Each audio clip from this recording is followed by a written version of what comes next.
Hello students, I hope you guys are doing well. और आज हम करेंगे कोऑपरेटिव सोसाइटी। ये फॉर्म्स ऑफ बिजनेस ऑर्गेनाइजेशन का ही पार्ट है, कंटिन्यू कर रहे हैं हम।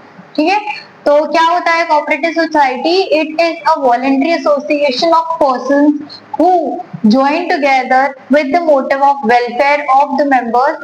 They hold common interest. तो पहले तो आपको समझना है कि इसमें वॉलंटरी एसोसिएशन है। तो मतलब जो भी लोग यहाँ पे आ रहे हैं खुद के विश से आ रहे हैं, कोई कुछ किसी का कुछ मोटिव है नहीं कि एग्जैक्ट प्रॉफिट ही कमाना है। यहाँ पे अलग थोड़ा सा केस है, ये थोड़ा वेलफेयर में जाता है कोऑपरेटिव सोसाइटी। तो ये वॉलंटरी एसोसिएशन है कि खुद से लोग आते हैं, इनिशिएट करते हैं कि मुझे ये ज्वाइन करना है, मुझे ये सोसाइटी ज्वाइन करनी है, मुझे वो सोसाइटी ज्वाइन करनी है। ठीक है, तो of person who join together with the motive of, क्या मोटिव होता है उनका? Welfare of the members. तो जो भी मेंबर्स उसमें इन्वॉल्व है उनका कुछ ना कुछ वेलफेयर, उनका कुछ भला हो, कुछ फायदा हो, ये उनका मोटिव होता है। सो दे होल्ड कॉमन इंटरेस्ट। तो हम देखेंगे इसकी टाइप्स में, अलग अलग टाइप की कोऑपरेटिव सोसाइटी होती है जिनका मोटिव बहुत अलग अलग होता है। तो आप जिस मोटिव से बिलोंग करते हो, आपको जो जिस चीज में इंटरेस्ट है, जिस चीज में पर्टिकुलरली आपको बेनिफिट्स चाहिए, तो आप उस कोऑपरेटिव सोसाइटी को ज्वाइन कर सकते हो। ठीक है, समझ लेते हैं इसके फीचर्स और कैरेक्टरिस्टिक्स में क्या है। Voluntary membership, a person is free to join cooperative society and can also leave any time. Membership is open to all irrespective of their religion, caste and gender. जैसे हमने बोला ऊपर ही कि ये वॉलंटरी मेंबरशिप है, मतलब आप आपके विल विश से कभी भी आ सकते हो, ये सोसाइटी में ज्वाइन कर सकते हो और कभी भी ये सोसाइटी को छोड़ के जा सकते हो अगर आपको कंटिन्यू नहीं करना। यहाँ पे कोई भी डिस्क्रिमिनेशन नहीं है कि आप ये पर्टिकुलर रिलीजन से बिलोंग करते हो या पर्टिकुलर कास्ट से बिलोंग करते हो, या आप मेल हो या फीमेल हो या कोई भी जेंडर से बिलोंग करते हो। ये कोई रिस्ट्रिक्शन नहीं है, ये कोई पार्टी नहीं है, ऐसा टाइप का कोई डिस्क्रिमिनेशन यहाँ पे नहीं होगा। You are free to join the society. Okay, moving on to next, legal status. Registration is compulsory. The society can enter into contract and hold property in its name, sue and be sued by others. It does not affect entry and exit of the members. तो ये यहाँ पे registration compulsory है। जैसे partnership में optional था registration, sole proprietor में तो होता ही नहीं है, और ज्वाइन हिंदू फैमिली बिजनेस में भी होता नहीं है। जो अभी तक हमने किए हुए हैं वो एग्जांपल दे रही हूँ, कंपेयर कर रही हूँ बेसिकली। तो उसमें सब कुछ नहीं होता है, और पार्टनरशिप में होता है लेकिन वो ऑप्शनल है। यहाँ पे रजिस्ट्रेशन कंपलसरी है। यहाँ पे आपको रजिस्ट्रेशन हो गया तो ऑब्वियसली आप किसी को भी सू कर सकते हो, आपके पार्टनर का कर सकते हो, फर्म को कर सकते हो, फर्म आपको सू कर सकता है, आपके ऊपर केस कर सकता है। तो ऑब्वियसली अगर रजिस्ट्रेशन हो रहा है तो ये सब कुछ होगा ही। ठीक है, एंट्री और एग्जिट जो है वो डिपेंड करता है कि अगर आपको छोड़ देना है तो आप छोड़ सकते हो, अगर आपको ज्वाइन करना है तो आप ज्वाइन कर सकते हो। ठीक है, एंट्री और एग्जिट बिल्कुल भी इफेक्ट नहीं करता है कोई भी दूसरे मेंबर्स को। ठीक है, वो फ्री है, कभी भी ज्वाइन कर सकते हो, कभी भी छोड़ सकते हो, आपके ऊपर। ठीक है, फिर है limited liability. The liability is limited to the extent of the amount contributed by members. तो इसको जो लायबिलिटी है वो लिमिटेड है कि इसके आगे कुछ नहीं है। मतलब कि लायबिलिटी जो सारे मेंबर्स की है वो जितना वो कंट्रीब्यूट करते हैं, जितना उन्होंने जितने उनके शेयर्स है बेसिकली, या फिर जो भी शेयर्स नहीं बोलेंगे, मतलब जितना भी कैपिटल उन्होंने इन्वेस्ट किया है या जितना भी उन्होंने कंट्रीब्यूट किया है उतनी उनकी लायबिलिटी है। इधर किसी की भी लायबिलिटी अनलिमिटेड नहीं है, सबकी लायबिलिटी क्या है? लिमिटेड। ठीक है, control, the powers to take decision lies in the hands of elected managing committee, hence it is said to be as democratic. तो ये जो कंट्रोल जो है ये पूरे तरीके से किसके ऊपर है?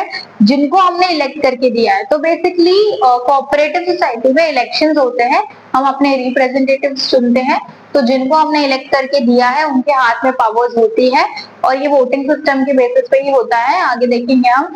और जिनके पास पावर्स होती है वो बेसिकली कंट्रोल करते हैं, वो डिसीजंस लेते हैं, वो चलाते हैं। ठीक है, तो ये होता है डेमोक्रेटिक फॉर्म ऑफ सोसाइटी बोलेंगे, क्योंकि यहाँ पे इलेक्शन के बेसिस पे सब कुछ हो रहा है। ठीक है, फिर है सर्विस मोटिव।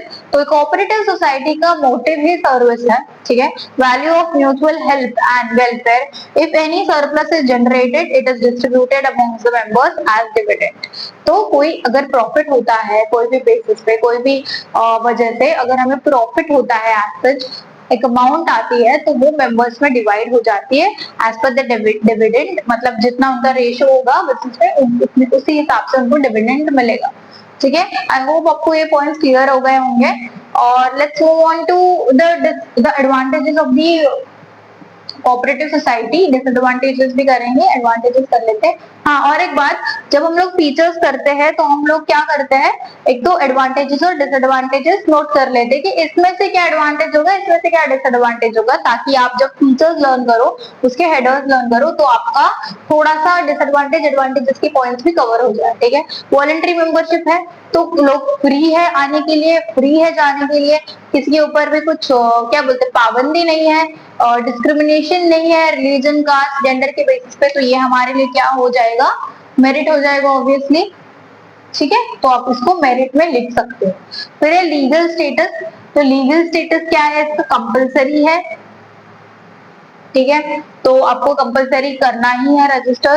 तो रजिस्टर करने के बाद कोई भी किसी को सू कर सकता है, मतलब पार्टनर भी कर सकता है या फिर फॉर्म भी कर सकता है, और इसके एंट्री और एग्जिट को कुछ भी इफेक्ट नहीं होता है। तो आप इसको मेरिट के बेसिस पे भी लिख सकते हो मोल्ड करके, और डीमेरिट के बेसिस पे ऐसे लिख सकते हो कि रजिस्टर करने की वजह से क्या होता है, क्या उसकी कॉन्सिक्वेंसेस है। एक तो रजिस्टर करने के कॉन्सिक्वेंसेस, नहीं रजिस्टर करने के कॉन्सिक्वेंसेस हमें पता है, राइट, हमने किए थे पार्टनरशिप में, तो आप इसको मेरिट में लिख सकते हो, क्योंकि कॉन्सिक्वेंसेस लिख सकते हो कि अगर रजिस्टर नहीं होता तो ये चीजें होती, वो सू नहीं कर पाते पार्टनर्स, बिजनेस को सू नहीं कर पाते, बिजनेस पार्टनर्स के ऊपर केस नहीं कर पाते, कोई थर्ड पार्टी के ऊपर केस नहीं कर पाते, तो this is a benefit, right, क्योंकि ये कंपलसरी रजिस्ट्रेशन है, तो इसको मेरिट में लिखो। Limited liability, the liability is limited to the extent of the amount contributed by members, तो ऑब्वियसली ये भी क्या आ जाएगा, मेरिट में आ जाएगा। कंट्रोल, ये भी आप मेरिट में ही लिख सकते हो। ऐसे लिख सकते हो डीमेरिट में कि कंट्रोल सबके हाथ में नहीं है, क्योंकि हम इलेक्ट करके देंगे तो उस पर्टिकुलर इलेक्टेड मेंबर के हाथ में ही कंट्रोल है। ये नेगेटिवली भी थोड़ा लिख सकते हो होल्ड करके, या फिर पॉजिटिवली ऐसे लिख सकते हो कि हम जिसको इलेक्ट करके दे रहे हैं वही सब कुछ कंट्रोल कर रहा है, तो हमारे हाथ में ही पावर है कि हम अच्छे इंसान को इलेक्ट करके दे, अच्छा रिप्रेजेंटेटिव चुने, तो हम इसको मेरिट में भी लिख सकते हैं। ठीक है, आप कैसे लिखते हो वो डिपेंड करता है। सर्विस मोटिव तो मेरिट में ही आएगा, तो इसमें ऑलमोस्ट सब कुछ मेरिट में ही आ रहा है। ठीक है, ओके, तो एक्चुअल मेरिट्स हम एडवांटेजेस देखते हैं। Equality in voting status, principle of one man one vote governs the cooperative society irrespective of the amount of capital contributed by a member. Each member is entitled to equal voting rights. तो यहाँ पे जैसे हमने बोला कि election होते हैं और हम रिप्रेजेंटेटिव हमारा खुद चुनते हैं, तो यहाँ पे ये प्रिंसिपल है कि वन पर्सन वन वोट, ठीक है, वन मैन वन वोट, तो एक इंसान एक वोट देगा और हमारे जो भी रिप्रेजेंटेटिव है उसको चुनेगा।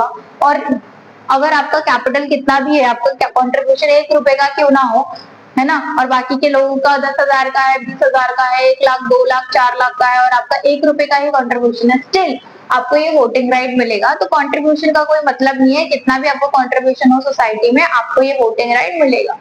ओके, देन है stable existence, death, bankruptcy, insanity of the members do not affect continuity. A cooperative operates unaffected by any change in the membership. तो कुछ भी चेंज हो जाए मेंबरशिप में, कोई भी एक मेंबर का कुछ इशू हो जाएगा, डेथ हो जाएगी, या फिर उसको नहीं कंटिन्यू करना है, उसको छोड़ देना है, विड्रॉ करना है, या फिर कोई भी इशू हो जाएगा, अनसाउंड है, ठीक है, जो भी इशू है, हमारे कोऑपरेटिव सोसाइटी को कुछ इफेक्ट नहीं होगा। कोऑपरेटिव सोसाइटी चलती रहेगी, कितने भी मेंबर्स जाए, ठीक है, और कुछ भी इशू हो जाए मेंबर्स के साथ, वो लोग जा सकते हैं, कोऑपरेटिव सोसाइटी बंद नहीं होने वाली, ठीक है, कंटिन्यूटी रहेगी। ठीक है, फिर सपोर्ट फ्रॉम गवर्नमेंट, ऑब्वियसली ये वेलफेयर की बात हो रही है, कोऑपरेटिव सोसाइटी एक वेलफेयर मोटिव पे काम करती है, तो गवर्नमेंट इन्वॉल्व होना ऑब्वियसली जाहिर सी बात है, तो गवर्नमेंट यहाँ पे इन्वॉल्व हो जाता है, गवर्नमेंट सपोर्ट करता है।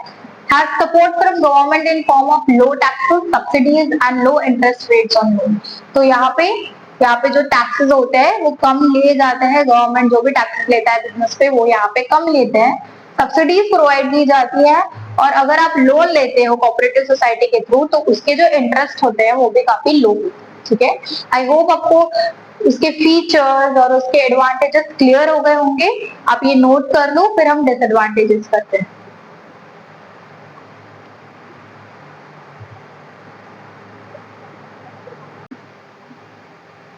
Okay, so let's continue the disadvantages of cooperative society. हमने एडवांटेजेस देखे कि क्या क्या एडवांटेजेस होते हैं, उसके बाद कुछ अपने टाइप्स भी है, वो भी देखेंगे क्या क्या टाइप्स है।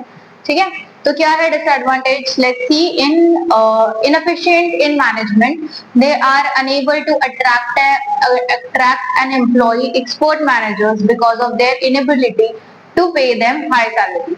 तो इस केस में क्या हो जाता है मोस्टली कि जो भी लोग आते हैं इस सोसाइटी में ज्वाइन करते हैं as a members, as a partners, तो वो जो होते हैं वो अपने वॉलेंटरीली आते हैं। ठीक है, हम किसी को बुलाते नहीं है, हम किसी को अप्रोच नहीं करते, तो वॉलेंटरीली वो अपने बेनिफिट्स के हिसाब से आते हैं।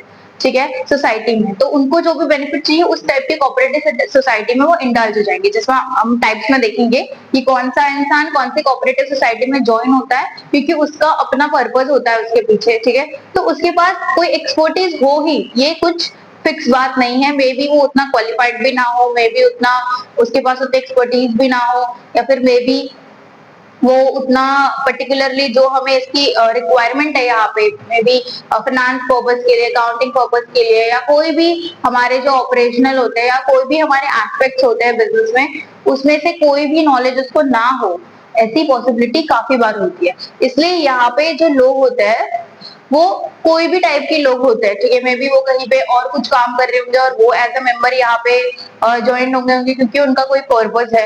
ठीक है, ऐसे भी केसेस होते हैं। तो इसलिए उनको जो भी पर्टिकुलर एम्प्लॉय चाहिए होता है एक पर्टिकुलर पर्पस के लिए, एक पर्टिकुलर जॉब रोल के लिए, तो वो टाइप के मैनेजर्स वगैरह वो अट्रैक्ट नहीं कर पाते, वो टाइप के एम्प्लॉयज को अट्रैक्ट नहीं कर पाते। क्यों? क्योंकि वो उतनी हाई सैलरी उनको पे नहीं कर पाए। ठीक है, तो इसीलिए यहाँ पे इनएफिशिएंसी हो जाती है मैनेजमेंट में। कभी कभी बहुत सारी चीजें वो खुद ही नहीं कर पाते या खुद ही समझ नहीं पाते। ठीक है, इसलिए मैनेजमेंट थोड़ा सा वीक हो जाता है। Let's move on to lack of secrecy. As a result of open discussion in the meeting of members as well as disclosure obligations as per the Society Act, it is difficult to maintain secrecy of operations. यहाँ पे हमें सारे members को सब कुछ बताना पड़ता है। ठीक है, तो यहाँ पे आप कुछ छुपा के नहीं रख सकते हो। समझो बहुत सारे members है हमारे और उसमें से हम दोनों ने कुछ डिसाइड किया है या कुछ डिस्कस किया है, दो members ने, और हमने डिसाइड किया कि ये इसको थोड़ा सा क्या बोलते हैं प्रोसेस में लाते हैं, इसका काम चालू करते हैं, फिर लोगों को बताएंगे। ऐसा नहीं कर सकते। जो भी आप डिसाइड करते हो, डिस्कस करते हो, आपको सबको बताना पड़ता है, क्योंकि वो मेंबर्स है, उनकी राइट है सब कुछ जानना। ठीक है, तो इसीलिए आप कुछ भी छुपा के नहीं रख सकते हो। तो यहाँ पे सीक्रेसी मेंटेन करना बहुत डिफिकल्ट हो जाता है। तो लैक ऑफ सीक्रेसी एक उसका डिसएडवांटेज है। गवर्नमेंट कंट्रोल, तो ऑब्वियसली हमने डिस्कस किया था कि फीचर्स में कि गवर्नमेंट बॉडी इसको कंट्रोल करती है, क्योंकि ये एज अ वेलफेयर के लिए काम करता है। तो कोई इसका कोई एक्सप्लॉयटेशन ना हो, कोई इसका गलत इस्तेमाल ना करे जो भी फंड आते हैं उसका, तो इसलिए गवर्नमेंट एक कंट्रोल रखती है। और वो भी एक डिसएडवांटेजेस में आ जाता है, क्योंकि certain rules and regulations of government is related to auditing of account, submission of accounts. तो बहुत सारे रूल्स एंड रेगुलेशंस जो गवर्नमेंट ने इनके ऊपर लगाए हैं वो उनको फॉलो करने पड़ते हैं। फिर वो अकाउंट्स रिलेटेड होंगे या फिर अकाउंट्स को सबमिट करना होगा, जो भी उनके पर्टिकुलर अकाउंट्स है, तो ये करना बहुत जरूरी है। और गवर्नमेंट उन पे ध्यान रखती है ताकि कुछ गलत काम ना हो। ठीक है, किसी को भी वो एक्सप्लॉइट ना कर सके, या फिर जो भी उनको पैसे आ रहे हैं, रेवेन्यू जनरेट हो रहा है, प्रॉफिट्स आ रहे हैं, वो कोई गलत इस्तेमाल उसका ना करे। ठीक है, इसलिए गवर्नमेंट उन पे ध्यान रखती है। तो इसलिए वो उनको रिपोर्ट करना पड़ता है गवर्नमेंट को, उनको बताना पड़ता है, चीजें दिखानी पड़ती है गवर्नमेंट को। तो वो भी एक टाइप का डिसएडवांटेज में आ जाता है। फिर है differences of opinion. Contrary viewpoints may lead to difficulties in decision making. तो क्या होता है, जैसे हमने देखा था पार्टनरशिप में भी देखा था, जॉइंट हिंदू फैमिली बिजनेस में भी देखा था, फिर उसके पहले हमने क्या डिस्कस किया था, नहीं फिर उसके बाद कोऑपरेटिव सोसाइटी डिस्कस किया था। तो दोनों में भी देखा था कि ज्यादा मेंबर्स होने की वजह से, ज्यादा पार्टनर्स होने की वजह से सबके ओपिनियन में डिफरेंसेस होते हैं। ठीक है, आप एक अलग बैकग्राउंड से आते हो, अलग अलग सेटअप से आते हो, मैं अलग बैकग्राउंड से आती हूँ। मेरे जो क्या बोलते हैं, मेरी जो क्रिटिकल थिंकिंग है या मेरी थिंकिंग कैपेबिलिटी है काफी अलग है, काफी अलग वे में मैं सोचती हूँ, मेरे परसेप्शन काफी अलग होते हैं और आपके परसेप्शन अलग होते हैं। राइट, तो हम लोग टेबल पे कुछ ना कुछ नया लेके आते हैं, कुछ ना कुछ अलग लेके आते हैं। ठीक है, और कभी कभी ऐसे हो जाता है कि आपका जो ओपिनियन है, आपका जो सजेशन है, वो उस पर मैं एग्री नहीं करती थी, तो फिर मेरी ओपिनियन सजेशन पे आप एग्री नहीं करते हो, आपका पॉइंट ऑफ व्यू है कि नहीं ये चीज ऐसे इस हिसाब से चलनी चाहिए, मेरा पॉइंट ऑफ व्यू कि नहीं नहीं ये ऐसा करेंगे तो मे बी फ्यूचर में लॉसेस हो जाएंगे या कोई इशू हो जाएगा, कोई रिस्क हमें बियर करनी पड़ जाए, तो हम ये वे में चलते हैं। तो क्या हो जाता है उसके वजह से डिस्प्यूट्स क्रिएट हो जाते हैं, कॉन्फ्लिक्ट क्रिएट हो जाते हैं लोगों के बीच में, मेंबर्स के बीच में, और उसके वजह से डिफरेंसेस इन ओपिनियन तो इसमें आएगा ही आएगा क्योंकि बहुत सारे मेंबर्स हैं, ठीक है। तो ये भी एक डिसएडवांटेज है कि उसके वजह से बहुत सारे कॉन्फ्लिक्ट होते हैं, डिसीजन मेकिंग में भी टाइम लगता है, कोई डिसीजन मेकिंग नहीं होती है, फिर डिसीजन ही आप जल्दी नहीं लोगे तो फिर आगे ऑपरेट नहीं कर पाओगे, है ना, ऑपरेशंस में भी लेट हो जाता है, और फिर बाकी आगे भी बहुत सारे प्रोसीजर्स में आपको डिले हो जाता है, ठीक है। तो ये भी एक डिसएडवांटेज है। Moving on two types of cooperative society, तो बहुत सारे अलग अलग टाइप्स है, जैसे हमने समझा अभी तक कि यहाँ पे जो लोग आते हैं वो वॉलेंट्रीली आते हैं, खुद से आते हैं, तो वो खुद से क्यों आते हैं और वो कौन से टाइप में जाएंगे वो हम इसमें डिस्कस करेंगे कि मैं अगर एक इंसान हूँ, मैं अगर एक मेंबर बनना चाहती हूँ कोऑपरेटिव सोसाइटी की, तो मैं कौन सा कोऑपरेटिव सोसाइटी ज्वाइन करूंगी और क्यों ज्वाइन करूंगी और क्या पर्पस होगा, ठीक है। तो फर्स्ट है कस्टमर्स कोऑपरेटिव सोसाइटी, तो मैं अगर एक कस्टमर हूँ तो मैं ये कोऑपरेटिव सोसाइटी ज्वाइन करूँ, ठीक है। अब हम सभी कस्टमर्स होते हैं, ठीक है, आप अगर प्रोड्यूसर भी हो तो भी आप कस्टमर भी होंगे कोई ना कोई चीज के, है ना। अगर आप समझो शूज मैन्युफैक्चरर और प्रोड्यूस करते हो तो इसका मतलब नहीं है ना आप दिन भर शूज ही लेके बैठो, बाकी भी चीजें हैं, आप खाते हो पीते हो, आप बाकी की सारी चीजें यूज करते हो, है ना। जैसे हम सुबह उठते हैं तो ब्रश से लेके फिर नहाने के जो भी आइटम्स होते हैं घर पे, या फिर जो भी आप क्लोथ यूज करते हो, चेंज करते हो, फिर आप पूजा पाठ करते हो तो जो भी भगवान की चीजें होती है, ठीक है, उनकी चीजें, ये सारी चीजें हम खरीदते हैं मार्केट से, राइट। तो हम बहुत सारी चीजों के कस्टमर्स होते ही है, सारे ही लोग ही कस्टमर्स होते हैं, ठीक है। तो अगर आप मेजर कस्टमर हो कि अपना कुछ ना कुछ परचेस करते रहते हो तो यहाँ पे आप मेंबर बन सकते हो। तो यहाँ पे क्या होता है, the customer desires obtaining good quality product at reasonable price. The society aims to eliminate the middleman to achieve economy in operations. तो ये लोग क्या करते हैं कि डायरेक्टली जो भी प्रोडक्ट है वो मैन्युफैक्चरर से लाते हैं और कस्टमर्स को बेच देते हैं, ठीक है। और जो मिडिल मैन करता है ना, जैसे कि हम लोग देखते हैं कि कोई भी मैन्युफैक्चरर जब कोई भी चीज बनाता है तो होलसेलर उसके पास जाता है, होलसेलर सारा सामान लेके आता है, ठीक है, और फिर वो बल्क में लेके आता है, फिर वो रिटेलर को थोड़ा अमाउंट देता है ना। जैसे फॉर एग्जांपल एक मैन्युफैक्चरर है शूज का, ठीक है, उसने शूज बना दिए, सारे शूज बना दिए, फिर एक होलसेलर उसके पास गया, उसने बोला मुझे 5,000 शूज चाहिए, ठीक है, 5,000 यूनिट शूज, तो उसने खरीद लिए, ठीक है, बल्क में। समझो उसने 5,000 शूज का उसने पे किया, समझो 50,000, ठीक है, फॉर एग्जाम्पल है ये कि 50,000 उसने उसको स्पेंड किया वो 5,000 शूज का। फिर हो गया रिटेलर के पास, रिटेलर आया होलसेलर के पास बेसिकली, तो रिटेलर ने बोला कि मुझे इसमें से अपने 5,000 शूज उसने लिए थे, वो बोलेगा मुझे सिर्फ 1,000 शूज चाहिए, ठीक है, तो बोलेगा ठीक है लेके जाओ। तो 1,000 शूज कितने में आप दोगे, तो बोला कि 30,000 में मैं दूंगा, ठीक है। तो 30,000 में उसने सेल कर दिया, मतलब क्या क्या उसने अपना प्रॉफिट निकाला, ठीक है, उसने अपना प्रॉफिट निकाला, थोड़े से एक्सपेंसिव हो गए शूज अभी, उसे रिटेलर ने खरीदे, ठीक है, रिटेलर ने खरीदे, कितने खरीदे थे, 2,000 शूज खरीदे थे। फिर वो आगे गया, फिर उसके पास कस्टमर आया, कस्टमर तो 2,000 खरीदेगा ही नहीं, ठीक है, 1,000 2,000 जो भी उसने खरीदे थे उतना तो खरीदेगा नहीं कस्टमर, कस्टमर खरीदेगा 1 2 4 ज्यादा ज्यादा 5 खरीदेगा, है ना। तो समझो एक कस्टमर ने 4 पेयर ऑफ शूज ले लिए, ठीक है, उसको बोला कितना इसका अमाउंट है, तो उसने बोला कि इसका समझो 4 पेयर ऑफ शूज का उसने बोला कि 8,000 अमाउंट है, ठीक है, तो उसने 8,000 रुपीज, तो उसने भी अपना प्रॉफिट इसमें से निकाला। तो क्या करते हैं लोग कि मैन्युफैक्चरर अपना थोड़ा सा प्रॉफिट निकालता है, फिर उसके बाद होलसेलर अपना थोड़ा प्रॉफिट निकालता है, फिर रिटेलर उसके ऊपर अपना प्रॉफिट निकालता है, और फिर कस्टमर के पास वो पर्टिकुलर प्रोडक्ट आता है। तो इतने सारे स्टेजेस होने के बाद, इतने सारे मिडिल मैन होने के वजह से हमें जो पर्टिकुलर प्रोडक्ट मिलता है कस्टमर को वो एक्सपेंसिव मिलता है। आई होप आपको ये एग्जाम्पल से थोड़ा बहुत क्लियर हो गया होगा कि मैं क्या बोलने की कोशिश कर रही हूँ, कि जब भी मिडिल मैन होते हैं उसकी वजह से जो कॉस्ट होता है पर्टिकुलर प्रोडक्ट का वो और बढ़ जाता है, ठीक है, और उसके वजह से हमें एक्सपेंसिव मिलता है प्रोडक्ट। तो ये वो कट ऑफ कर देता है, ये क्या करता है डायरेक्टली मैन्युफैक्चरर से खरीदता है और डायरेक्टली कस्टमर को सेल कर देता है, और कुछ कमीशन चार्ज नहीं करता, कुछ अमाउंट एक्स्ट्रा चार्ज नहीं करता, ठीक है। अगर कर भी रहा होगा तो बहुत मिनिमल अमाउंट वो लोग चार्ज करते हैं, ठीक है। Then moving on to producers cooperative society. The society aims to fight against the big capitalists and enhance the bargaining power of the small producers. It supplies raw material, equipment and other inputs to the members and also buy their output for sale. तो जो यहाँ पे consumer के लिए कर रहे हैं same यहाँ पे प्रोड्यूसर के लिए करेंगे, ठीक है। तो प्रोड्यूसर क्या करता है, जाता है मार्केट में और खरीदता है चीजें। तो जो बड़े बड़े कैपिटलिस्ट होते हैं, बड़े ऑर्गेनाइजेशन होते हैं, वही वो जो पर्टिकुलर प्रोडक्ट मैन्युफैक्चरर से खरीदते हैं या फिर खुद ही मैन्युफैक्चर करते हैं, बहुत केसेस में वो बाहर से आउटसोर्स करते हैं। तो जो भी मैन्युफैक्चरर से खरीदते हैं वो बहुत ज्यादा लॉट में खरीदते हैं, इसलिए उनको बहुत ज्यादा सस्ते में पड़ता है, या फिर उनकी डील्स जो होती है वो रेगुलर होती है कि हाँ मुझे ये 2 महीने के बाद फिर से ये प्रोडक्ट्स लगेंगे क्योंकि मेरा इतना इतना सेल 2 महीने में हो जाता है, ठीक है। तो सॉरी, तो पर्टिकुलर वो जो प्रोडक्ट है वो कैपिटलिस्ट खरीदते हैं और उनको ज्यादा सस्ते में वो मिलता है, ठीक है। तो यहाँ पे जो हमारे छोटे लोकल प्रोड्यूसर्स हैं उनको एक्सपेंसिव मिलता है, ठीक है, कंपैरेटिवली। तो इसलिए ये जो कोऑपरेटिव सोसाइटी है, प्रोड्यूसर्स कोऑपरेटिव सोसाइटी, वो ये चीज जो है उसको एलिमिनेट करती है और डायरेक्टली मैन्युफैक्चरर से सामान लेती है। तो कोई भी सामान हो सकता है, रॉ मटेरियल हो सकता है, इक्विपमेंट हो सकता है, या फिर कोई भी इनपुट्स जो हम यूज करते हैं, ठीक है, एक आउटपुट क्रिएट करने के लिए, फिनिश गुड क्रिएट करने के लिए।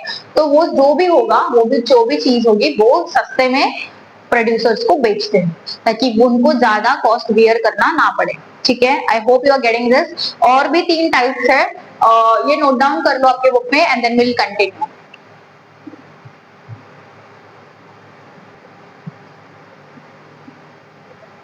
आई होप आपने वो लिख लिया होगा आपके बुक में, ठीक है। 2 पॉइंट हमने कवर कर लिए थे, आगे का देखते हैं। Marketing cooperative society. The society aims to eliminate middleman and improve competitive position of its members by securing a favorable market for the products. तो ये मार्केटिंग कोऑपरेटिव सोसाइटी क्या करती है बेसिकली, तो जो भी सर्विस रिलेटेड हेल्प अगर कोई भी प्रोड्यूसर को या फिर प्रोड्यूसर को ही या फिर जो भी सेल करता है प्रोड्यूस करने के बाद मार्केट में, ऐसे कोई भी बिजनेसमैन को अगर ऐसे कोई हेल्प की जरूरत पड़ती है तो ये मार्केटिंग कोऑपरेटिव सोसाइटी प्रोवाइड करता है, ठीक है। जैसे कि performs marketing functions like transportation, warehousing, packaging etcetera to sell the output at best price. तो जैसे ही प्रोड्यूसर प्रोड्यूस करता है अपनी चीजों को और जो भी प्रोडक्ट वो प्रोड्यूस कर रहा है, अगर उसके पास जगह नहीं है उसको स्टोर करने की, क्योंकि जैसे ही वो प्रोड्यूस करेगा वैसे ही मार्केट में सेल होने के चांसेस नहीं होते, राइट। वो प्रोड्यूस करता है बल्क में, बहुत ज्यादा अमाउंट में, ज्यादा यूनिट्स प्रोड्यूस करता है, तो वो एक साथ सेल नहीं होते, राइट। तो उसको स्टोर करना पड़ता है, कहीं पे रखना पड़ता है ताकि वो जब तक मार्केट में उसकी डिमांड ना आए तब तक वो वहीं पे सिक्योर उसको कर सके, ठीक है। तो अगर उसको वेयर हाउस की जरूरत होगी, तो अगर उसके पास वेयर हाउस नहीं होगी, उसके पास जगह नहीं होगा, तो ये कोऑपरेटिव सोसाइटी प्रोवाइड करती है वेयर हाउस। ट्रांसपोर्टेशन फैसिलिटी भी प्रोवाइड करती है। पैकेजिंग के लिए कोई हेल्प चाहिए होगी, ठीक है, पैकेजिंग लेबलिंग में भी वो हेल्प करता है, ठीक है। Then move on to farmers cooperative society. The aim is to gain the benefits of large scale farming and increase the productivity. तो बेसिकली जो छोटे छोटे फार्मर्स होते हैं, ठीक है, तो उनको और उनकी प्रोडक्टिविटी बढ़ाना, उनको और लार्ज स्केल पे लेके आना, ये कौन करता है? फार्मर्स कोऑपरेटिव सोसाइटी, ठीक है। तो छोटे छोटे फार्मर्स जिनके पास पैसे नहीं होते हैं या फिर उनके पास रिसोर्सेज नहीं होते, तो ये सब कुछ कौन प्रोवाइड करता है? फार्मर्स कोऑपरेटिव सोसाइटी उनको हेल्प करता है। बेस्ट क्वालिटी सीड्स प्रोवाइड करता है, फर्टिलाइजर्स प्रोवाइड करता है, मशीनरी, मॉडर्न टेक्निक्स भी उनको प्रोवाइड करता है। अभी जो जो नए नए टेक्निक्स आए हैं, ठीक है, तो वो अब उनको पता नहीं होते, बहुत सारे फार्मर्स को पता भी नहीं होता है कि ये नया टेक्नोलॉजी है, ये हम यूज कर सकते हैं, इसके वजह से हमारी प्रोडक्टिविटी बढ़ेगी, हमारा जो भी मैन वर्क है, मैन पावर जो लगती है, लेबर जो लगता है, वो रिड्यूस हो जाएगा और हम इजीली और जल्दी चीजें, टाइम भी सेव कर सकते हैं, हमारी एनर्जी भी सेव कर सकते हैं। तो वो सारे टेक्निक्स उनको पता ही नहीं होते, तो कौन उनको हेल्प करता है? फार्मर्स कोऑपरेटिव सोसाइटी उनको हर तरीके से हेल्प करता है, ठीक है। फर्दर लास्ट है credit cooperative society, provide financial help in the form of loan. तो बहुत सारे लोगों को लोन की जरूरत पड़ती है उनके कैपिटल को बढ़ाने के लिए, एडिशनल कैपिटल लाने के लिए, या फिर बिजनेस स्टार्ट करने के लिए जो कैपिटल की जरूरत पड़ती है, उनके पास पैसे नहीं होते, तो ये यहाँ पे अप्रोच कर सकते हैं, ठीक है। aims it to protect the members from the exploitation of lenders who charge high rate of interest on loans। तो फार्मर्स के केस में ऐसे बहुत बार हो जाता है कि उनको फार्मिंग करने के लिए पैसों की जरूरत पड़ती है, सीड्स लेने के लिए, फर्टिलाइजर्स लेने के लिए, ठीक है, कोई अगर इरिगेशन फैसिलिटी उनको चाहिए है तो वो उनको अवेल करने के लिए पैसों की जरूरत पड़ती है, और वो पैसे उनके पास नहीं होते हैं तो वो क्या करते हैं, जो लैंडलॉर्ड्स होते हैं या फिर जो लेंडर्स होते हैं उनसे वो लोग पैसे लेते हैं, तो वो बहुत हाई रेट पे उनको, हाई रेट ऑफ इंटरेस्ट पे उनको पैसे देते हैं, ठीक है, तो वो बहुत ज्यादा एक्सप्लॉयटेशन होता है और फार्मर्स उस कर्जे में ही रहते हैं, उस कर्जे की वजह से बहुत ज्यादा फ्रस्ट्रेट हो जाते हैं, और बहुत सारे केसेस में ऐसे हुआ भी है कि फार्मर्स ने सुसाइड कर लिया है क्योंकि वो उनको डिप्रेस्ड एकदम हो गए हैं, क्योंकि इतना ज्यादा कर्जा बढ़ गया है, फैमिली को संभालना है, उतना ज्यादा यील्ड नहीं आ रहा, उतना ज्यादा क्रॉप प्रोडक्शन नहीं हो रहा है ना, फार्मिंग नहीं हो पा रही है, उतना प्रॉफिट नहीं जनरेट हो रहा है, लेकिन कर्जा तो बढ़ते ही जा रहा है क्योंकि हाई रेट ऑफ इंटरेस्ट है, ठीक है। तो ये ऐसे केसेस में ये लोग हेल्प करते हैं, ठीक है, सारे ही लोगों की, अगर वो प्रोड्यूसर है, अगर वो फार्मर है, तो उनको अगर लोन की रिक्वायरमेंट है तो ये लो रेट ऑफ इंटरेस्ट में उनको लोन देते हैं, ठीक है।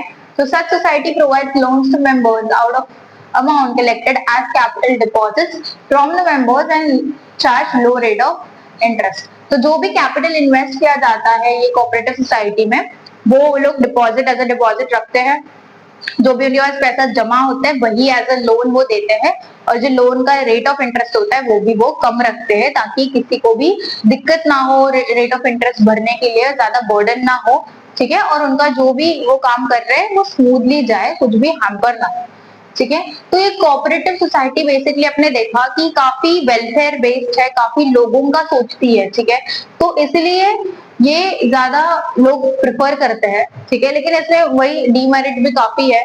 तो ये पढ़ा हमने कोऑपरेटिव सोसाइटी, इसके बाद हम लोग जॉइंट स्टॉक कंपनी करेंगे, तो ये आप नोट डाउन कर लो, और फिर मिलते हैं नेक्स्ट पार्ट में, जॉइंट स्टॉक कंपनी स्टार्ट करेंगे। तब तक के लिए चैनल को सब्सक्राइब करो, आपके फ्रेंड्स के साथ शेयर करो ताकि वो भी नोट्स बना सके, वो भी पढ़ सके, उनकी भी कॉन्सेप्ट क्लियरिटी हो सके, ठीक है। तो लाइक करो, शेयर करो, कमेंट करो, अगर आपको कोई डाउट है, कुछ कंफ्यूजन हो रहा है, कुछ क्लियर नहीं हो पाया है, तो आप कमेंट में पिन करो, हम कमेंट में रिप्लाई करेंगे, अगर कोई वीडियो बनाने की जरूरत पड़ी तो हम वीडियो भी बना देंगे, ठीक है। तब तक के लिए take care and keep studying.